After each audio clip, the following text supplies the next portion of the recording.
আমার সামনে উপস্থিত মুরব্বীবর্গ, এই মাঠের মধ্যে, মাঠের বাইরে উপস্থিত লাখো ভাই বোনেরা, সাংবাদিক ভাইরা, ধানের শীষের ভোটাররা, আসসালাম আলাইকুম। আসসালাম আলাইকুম। আপনারা ভালো আছেন নি?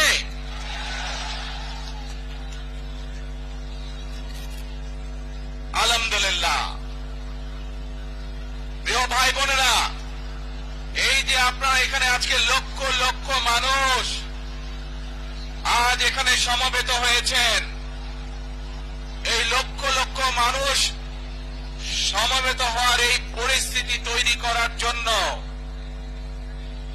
হাজারো মানুষ প্রাণ বিসর্জন দিয়েছে গত 15 বছর।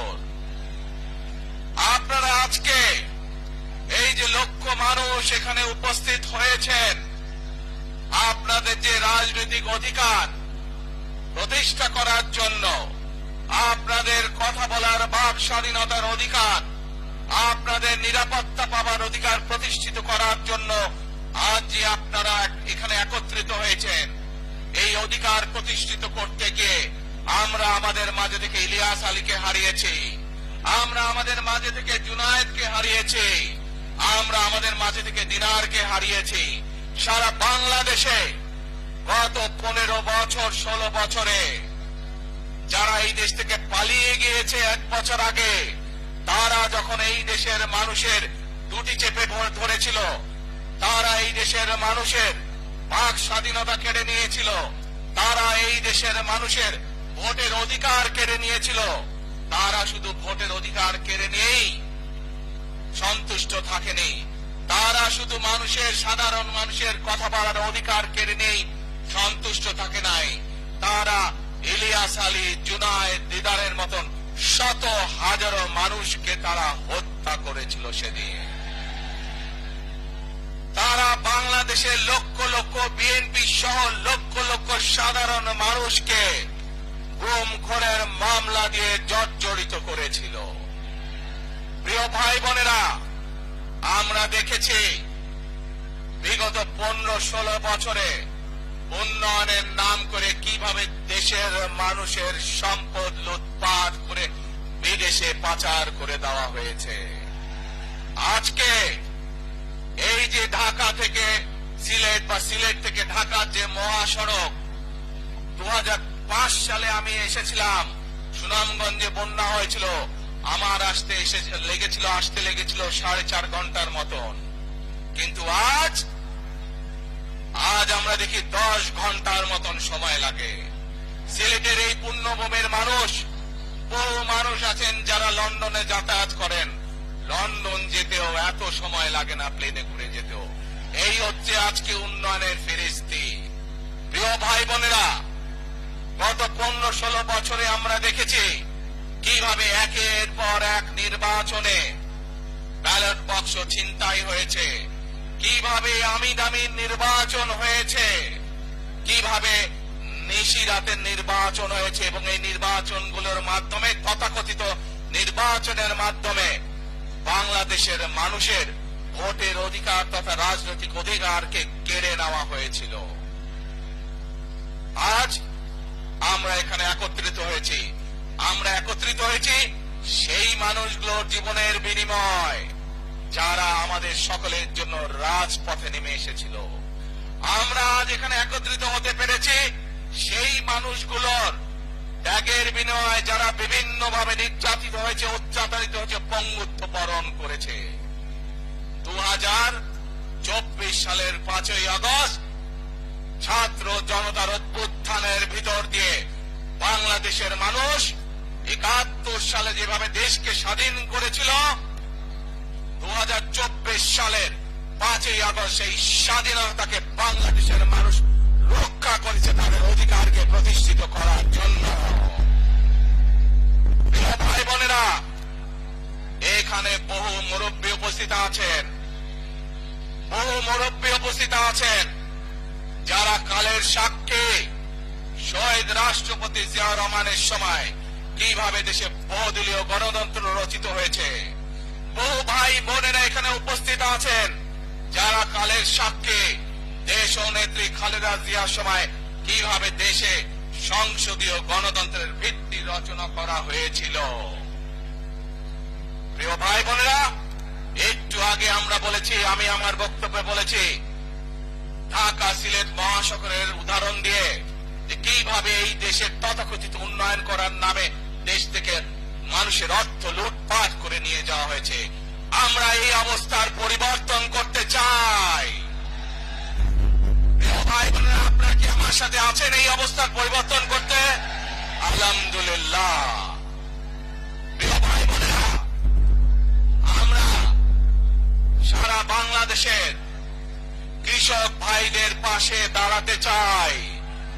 যদি ইনশাল্লাহ আপনারা আগামী 12 তারিখে ধানের শীষকে জয়যুক্ত করেন, জয়যুক্ত করতে পারেন, আমরা ইনশাল্লাহ সারা বাংলাদেশের কৃষকদের পাশে তাহলে দাঁড়াতে পারবো। দাঁড়াতে চান কৃষক ভাইদের পাশে? আলহামদুলিল্লাহ। প্রিয় ভাই বোনেরা, আমরা দেখেছি শহীদ রাষ্ট্রপতি জিয়াউর রহমানের সময় এইভাবে খাল খনন করা হয়েছিল সারা বাংলাদেশে, এবং সেই খাল খনন করার মাধ্যমে কৃষকদের সেচ সুবিধা সহ মানুষের পানির সমস্যার সমাধান হয়েছিল। জানেন আপনারা এতে খাল খনন নিয়ে কে কে জানেন? কে খাল খননের কথা শুনেছেন? এই তো হাজারো মানুষ হাত তুলেছে। প্রিয় ভাই বোনেরা, বিএনপি ইনশাল্লাহ 12 তারিখের ভোটে নির্বাচিত হলে আমরা আবার খাল খনন কর্মসূচি শুরু করতে চাই। কে সারা দেশে, সিলেটের বালাগঞ্জ সারা দেশে খাল খনন শুরু করতে চাই? কারা কারা খাল খনন করতে চান? আলহামদুলিল্লাহ। আমরা দেশে খাল কাটবো, দেশের নদীতে পানি নিয়ে আসবো, খালে বিলে পানি নিয়ে আসবো। কেন? আপনাদের মনে আছে কয়েক বছর আগে কিভাবে ওই পাশ থেকে পানি ছেড়ে দেওয়া হয়েছিল, সারা সিলেট শহর ভেসে গিয়েছিল বন্যার পানিতে, মনে আছে? সেজন্যই আমরা বলেছি একটি কথা, আমরা দেখেছি গত 15-16 বছর কিভাবে এই দেশকে অন্য দেশের কাছে বন্ধক দিয়ে দেওয়া হয়েছিল। সেজন্যই আমি বলেছি, দিল্লি নয়, ভিন্নি নয়, নয় অন্য কোন দেশ, সবার আগে বাংলাদেশ। প্রিয় ভাই বোনেরা, আমি আরেকটি কথা বলেছিলাম, যখন স্বৈরাচার এই দেশের মানুষের ঘাড়ে চেপে বসেছিল, সেই কথাটা ছিল টেক ব্যাক বাংলাদেশ। মনে আছে? যে আমরা টেক ব্যাক বাংলাদেশের অর্ধেক পথে, হাফ পথে এসে দাঁড়িয়েছি, অর্ধেক পথে এসে দাঁড়িয়েছি। দেশকে আমরা স্বৈরাচার মুক্ত করেছি, আমরা গণতন্ত্রের প্রতিষ্ঠার যাত্রা শুরু করেছি। এখনো সেই যাত্রা শুরু হয়নি।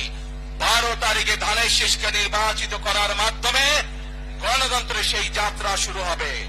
টেক ব্যাক বাংলাদেশ মানে শুধু গণতন্ত্রই রক্ষা নয়, এর সাথে আরো কথা আছে। ওই যে বললাম খাল খনন, ওই যে বললাম কৃষক ভাইদের পাশে দাঁড়ানো, শুধু এখানেই থেমে থাকলে চলবে না। আমাদের দেশের জনসংখ্যার অর্ধেক হচ্ছে মা বোনেরা, অর্থাৎ নারী সমাজ। এই মা বোনদের কাছে আমরা নির্বাচিত, ইনশাল্লাহ 12 তারিখে ধানের শীষ নির্বাচিত হলে আমরা তাদের কাছে তাদেরকে স্বাবলম্বী করে গড়ে তোলার জন্য, এখানে আপনাদের যাদের সংসার আছে জানেন, স্বামী স্ত্রী দুইজনে মিলে সংসার সুন্দর হয়, যাতে আমাদের মায়েরা আপনাদের পাশে, বোনেরা আপনাদের পাশে থেকে সংসারকে সচ্ছল ভাবে গড়ে তুলতে পারেন।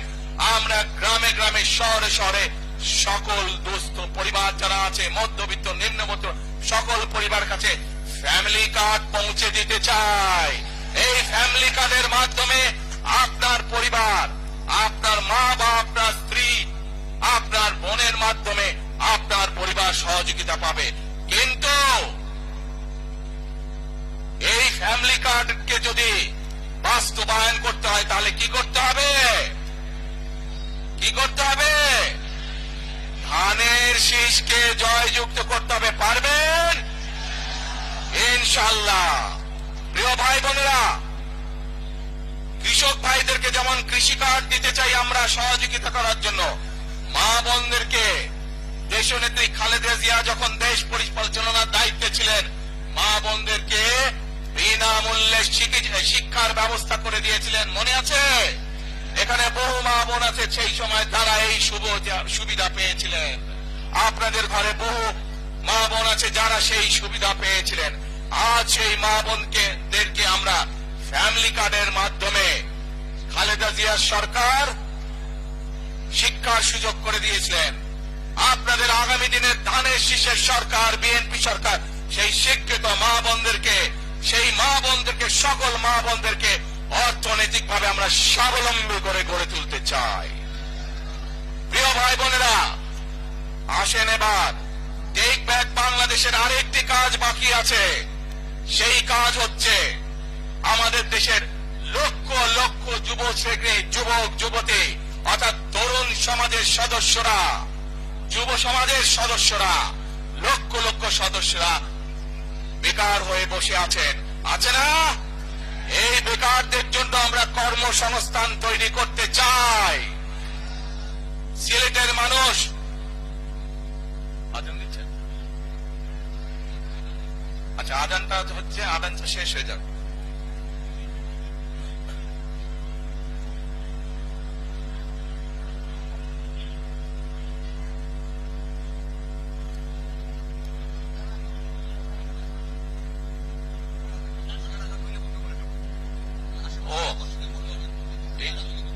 এই মসজিদের আজান আছে।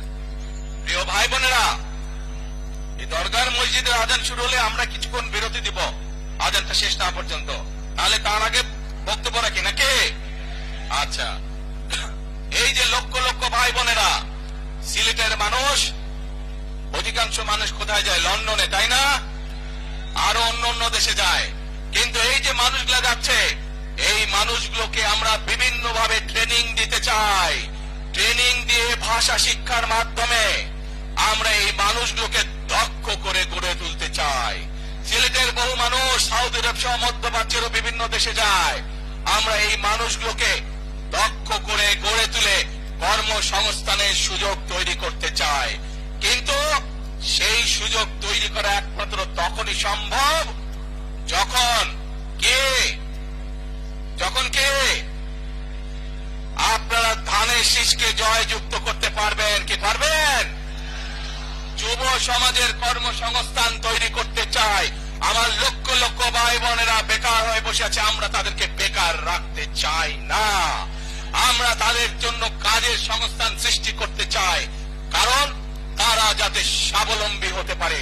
তাদেরকে বিভিন্ন বিষয়ে ট্রেনিং দিয়ে আমরা দক্ষ শ্রমিক হিসেবে গড়ে তুলতে চাই, সেটি দেশের ভেতরে দেশের বাইরে যাতে করে তারা কর্মসংস্থানের ব্যবস্থা করতে পারে। সরকার থেকে আমরা ইনশাআল্লাহ সেই ব্যবস্থা গ্রহণ করব, যাতে সেই দক্ষ মানুষকে সারা পৃথিবীতে আমরা ছড়িয়ে ছিটিয়ে দিতে পারি, যাতে করে তারা স্বাবলম্বী হয়ে নিজের পায়ে দাঁড়াতে পারে।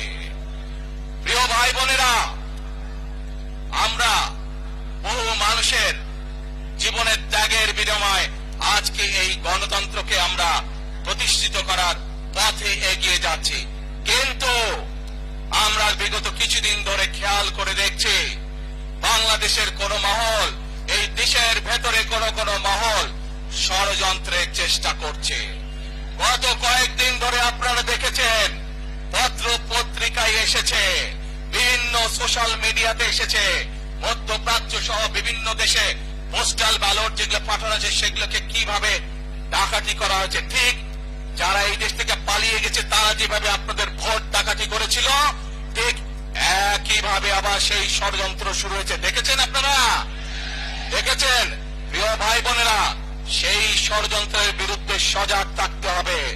বিদেশে বসে তারা ষড়যন্ত্র করছে, একইভাবে আপনাদের আবার যে ইলিয়াস আলী, দিদার, জুনায়েদ সহ হাজারো মানুষের প্রাণের বিনিময়ে যে অধিকার আমরা অর্জন করেছি, 24-এ গণ আন্দোলনের, জনগণের আন্দোলনে এই সিলেট শহরে 13 জন আমাদের জীবন দান করেছে, 13টি প্রাণ ঝরে গিয়েছে আমাদের। প্রিয় ভাই বোনেরা, এই প্রাণগুলোর বিসর্জনের মাধ্যমে আমরা যেই অধিকার আদায়ের পথে নেমেছি, একটি কুচক্রী মহল এরই ভিতরে ষড়যন্ত্র শুরু করে দিয়েছে। দেশের ভেতরেও তাদের ষড়যন্ত্র থেমে নেই, কিন্তু 2024 সালের 5ই আগস্ট এই বাংলাদেশের জনগণ প্রমাণ করে দিয়েছে যে বাংলাদেশের জনগণ ঐক্যবদ্ধ থাকলে, ঐক্যবদ্ধভাবে নেমে আসলে যে কোনো ষড়যন্ত্রকে বাংলাদেশের মানুষ প্রতিহত করতে পারে। পারবেন আপনারা প্রতিহত করতে? ইনশাআল্লাহ। প্রিয় ভাই বোনেরা, এখন আমি আপনাদের সামনে একটি প্রশ্ন করতে চাই। এইখান থেকে আমার সামনে যারা বসে আছেন, এর মধ্যে থেকে মুরব্বী যারা বসে আছেন, ওমরা বা হজ করতে গিয়েছেন, এরকম একজন হাত তুলেন। ওমরা বা হজ করে আসছেন, একজন মুরব্বী মানুষ, ওই যে লাল টুপি পরে বসে আছেন, ওমর নিয়ে আসো তো ওনাকে। আপনি আসেন দেখি সামনে, সামনে আসেন, আমার কাছে আসেন।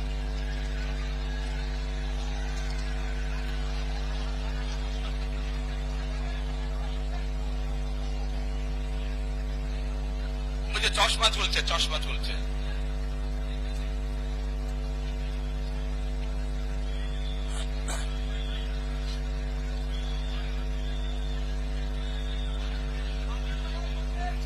বসেন, আপনারা বসেন, উনি এখনই মঞ্চে উঠবে, আপনারা সবাই দেখতে পারবেন কে মানুষটা।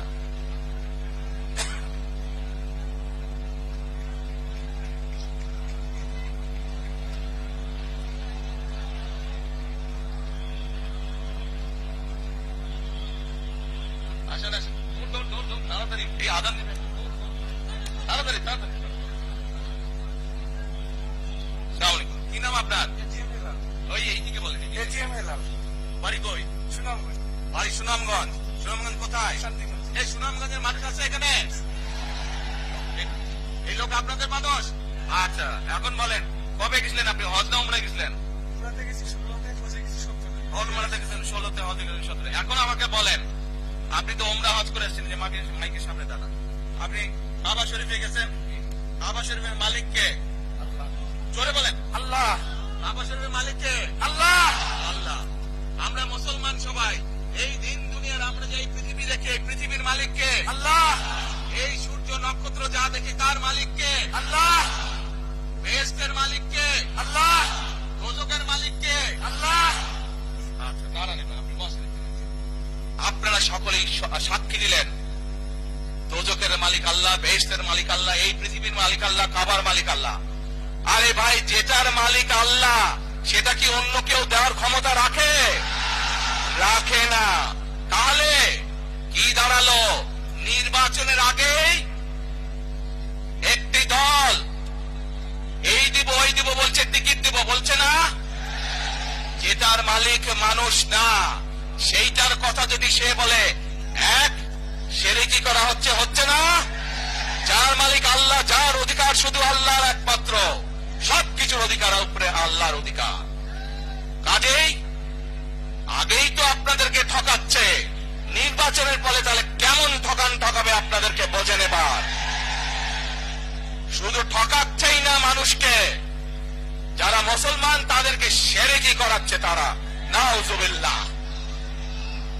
প্রিয় ভাই বোনেরা, কেউ কেউ বলে অমুককে দেখেছে, তমুককে দেখেছে, এবার একে দেখেন। প্রিয় ভাই বোনেরা, 1971 সালের যুদ্ধ, যেই যুদ্ধে লক্ষ মানুষের প্রাণের বিনিময়ে এই দেশ স্বাধীন হয়েছে, আমাদের এই প্রিয় মাতৃভূমি, সেই মাতৃভূমিকে স্বাধীন করার সময় অনেকের ভূমিকা আমরা দেখেছি, যাদের ভূমিকার কারণে এই দেশের লক্ষ লক্ষ ভাইয়েরা শহীদ হয়েছে, এই দেশের লক্ষ লক্ষ মা বোনেরা তাদের সম্মান হানি হয়েছে। কাজে তাদেরকে তো বাংলাদেশের মানুষের মধ্যে দেখেই নিয়েছে। এখন প্রিয় ভাই বোনেরা, এই কুফরের বিরুদ্ধে, এই হঠকারিতার বিরুদ্ধে, এই মিথ্যার বিরুদ্ধে আমাদেরকে ঐক্যবদ্ধ হতে হবে। আমাদেরকে ওই যে টেক ব্যাক বাংলাদেশে থাকতে হবে। আমরা দেশকে স্বৈরাচার থেকে মুক্ত করেছি, এখন মানুষের অধিকারকে প্রতিষ্ঠিত করতে হবে। শুধু ভোট, শুধু কথা বলার অধিকার প্রতিষ্ঠিত করলে হবে না, মানুষকে স্বাবলম্বী করে নিজের পায়ে গড়ে তোলার ব্যবস্থা করতে হবে। প্রত্যেকটি মানুষ, বাংলাদেশের মানুষ যাতে ঠিকভাবে ভালোভাবে খেয়ে পড়ে বেঁচে থাকতে পারে, প্রত্যেকটি মানুষ যাতে নিরাপদে রাস্তায় চলতে পারে সেই ব্যবস্থা করতে হবে। সেটাই হচ্ছে টেক ব্যাক বাংলাদেশ। আমরা বিগত 15 বছর দেখেছি, অমুককে বলে এসেছি তমুককে ক্ষমতায় রাখার জন্য, বলেছিল না? সেজন্যই বলেছি দিল্লি নয়। আমরা দেখেছি যারা 71 সালে ছিল তারা কাদের সাথে লাইন দিয়েছিল, যাদের কথা একটু আগে বললাম, যারা মিথ্যে কথা বলে ঠকাচ্ছে মানুষকে, আমরা দেখেছি তাদের আস্তানা কোথায়। সেজন্যই বলেছি যেমন দিল্লি নয় তেমনই পিন্ডি নয়, নয় অন্য কোন দেশ, সবার আগে বাংলাদেশ। এবং যেহেতু আমরা বিশ্বাস করি দেশের মানুষই হচ্ছে আমাদের রাজনৈতিক সকল ক্ষমতার উৎস, সেজন্যই আমরা দেশের মানুষের ভাগ্য উন্নয়নে বিশ্বাস করি। এবং সংক্ষেপে আপনাদের সাথে যেই কথা বললাম, শুধু ভোট এবং কথা বলার অধিকার না, বিএনপি চায় আপনাদের দেশের মানুষকে অর্থনৈতিকভাবে স্বাবলম্বী করে দিতে, দেশের নারী সমাজকে, মা বোনদেরকে, দেশের যুব সমাজকে, দেশের প্রত্যেকটি কৃষক সহ প্রত্যেকটি শ্রেণী পেশার মানুষকে বাংলা বিএনপি চায় আগামী দিনে ইনশাআল্লাহ সরকার গঠন করে প্রত্যেকটি মানুষকে স্বাবলম্বী করে গড়ে তুলতে। প্রিয় ভাই বোনেরা, সেজন্যই আমরা আরেকটি কথা বলি, আমরা দেখেছি কিভাবে শহীদ জিয়ার সময়, দেশে খালেদা জিয়ার সময় দেশকে আমরা এগিয়ে নিয়ে গেছিলাম, দেশে কলকারখানা তৈরি হয়েছিল, মানুষের কর্মসংস্থান ছিল, দেশের মানুষ বিদেশে গিয়েছিল। সেজন্যই আমরা বলতে চাই, করব কাজ, করব দেশ, সবার আগে বাংলাদেশ। করব কাজ, করব দেশ, সবার আগে বাংলাদেশ। শেষে আবারও আপনাদের কাছ থেকে আগামী 12 তারিখে ধানের শীষের পক্ষে ভোট চেয়ে একটি কথা বলতে চাই, ইনশাআল্লাহ আগামী দিনে বিএনপি সরকার গঠিত হলে আমরা নবী করিম সাল্লাল্লাহু আলাইহি সাল্লামের ন্যায় পরায়ণতার ভিত্তিতে ইনশাআল্লাহ দেশকে পরিচালনা করব। আল্লাহ হাফেজ। বাংলাদেশ জিন্দাবাদ। বাংলাদেশ